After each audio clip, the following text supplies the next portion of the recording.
The most important part of scaling your e-commerce brand with Google Ads is undoubtedly the Google Ad strategy itself. And if you want to increase your sales and get higher quality traffic, your ads need to be structured properly. So in this video, I'm going to be showing you a fairly easy and simple Google Ad strategy, which we have been finding some pretty good success with and have scaled multiple e-commerce brands to over $1 million a month with this approach. But with that, I'm inside this ad account right here where you'll see something that's generally lacking. And what I'm referring to is actually the total number of campaigns. If you look very closely, you'll be able to see that we actually only have 2 different campaigns running. This approach is the most simplistic approach out there, which I've mentioned yet, because it is the 1-1 launch strategy. Essentially, you only have one Performance Max campaign running or just a standard shopping campaign in general. And along with that, you have one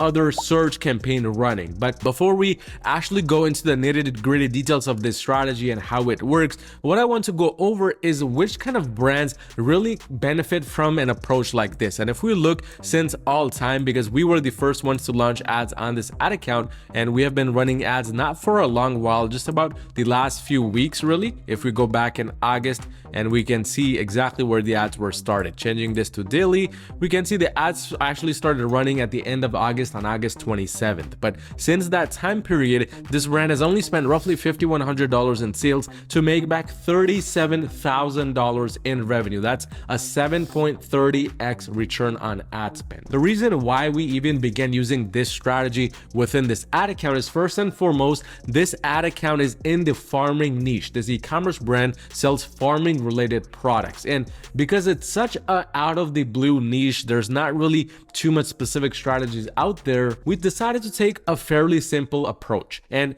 another reason why is because this brand only had a total of 51 different products or SKUs running at any given period of time. So it didn't really make sense for us to go in and just launch a bunch of different campaigns, do a lot of these segregation fancy strategies when there were only 51 products to begin with. It doesn't matter if your brand is brand new or if it's been running Google Ads for several weeks and months even. If your ad strategy currently is not performing, this approach can really do the trick because it really kind of combines everything that we know about Google into these 2 separate campaigns, which brings me to the pros and cons of this approach. It's fairly easy to manage no matter how busy you are even, but in addition to that, this approach leaves no room for internal bidding or overlap of the products, because oftentimes you accidentally may end up launching the same product in multiple different campaigns, and as a result you start essentially competing against yourself, or products get overlooked and they keep on running at unprofitable numbers within campaigns, and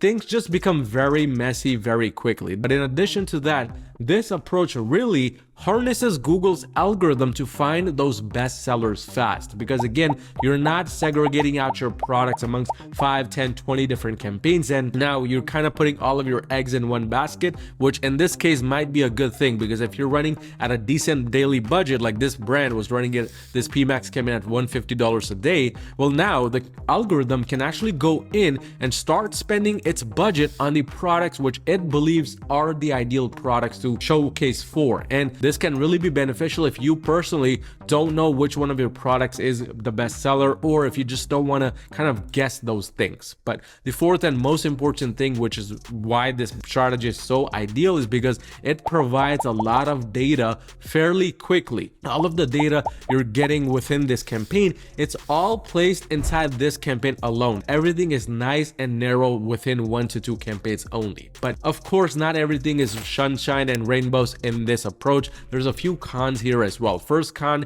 is that it's a fairly limited approach. So even if you have 50, 100 products, there might be a need for you to segregate out those products, which with this approach, you necessarily can't do that because you're putting everything inside of one campaign alone. And this may just limit your overall scale once you get to the scaling phase, but that's besides the point of why you want to run this campaign approach in the first place. Second con, which I think can negatively impact you or your brand, is that this can fail if the account or the foundation is not properly optimized. So what I mean by this is if your products have a bunch of different types of product issues, product feed issues, there's a lot of product disapprovals, the conversion tracking is messed up, all these things and all these kind of foundational errors can make this campaign start to perform negatively. This brings us to the third big con, which is this can kind of lead to an over-reliance on just a few campaigns. If these two campaigns don't perform on any given day for whatever reason, well, now if your brand only runs Google Ads, the revenue in total is going to fluctuate heavily. But again, even with the cons, I still truly believe this approach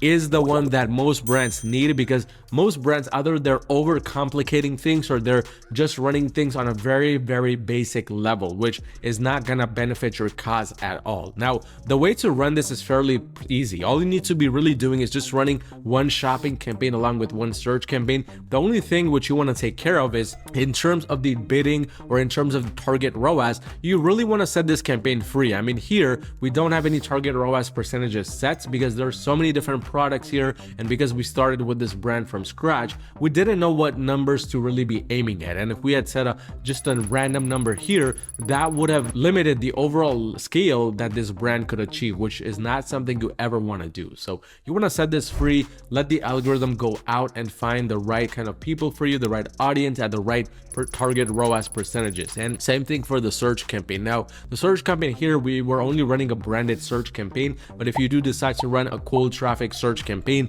then in terms of the bidding or the target ROAS you set, you do want to set a value there, but again, make it very broad, very generic, so that you're not really telling the campaigns or the algorithm what to do, and it's going out and figuring these things out on its own. And that's the best way to approach this strategy. I know, because we're applying this strategy not only on this brand, but across multiple brands, even the brands I'm handling under my Google Ads agency, Your Marketing, which if you're currently doing $40,000 or more per month in revenue and your e-commerce brand needs just a little bit of extra help to scale to the next level with Google Ads, go onto my website at yourmarketing.com and schedule a free call with me to see how we can potentially work together and make that happen. But go ahead and like this video if you found any type of value from here, and subscribe if this is one of the first videos you're watching on my channel, and check out this video next on how to triple your ROAS with Google Ads with a single trick.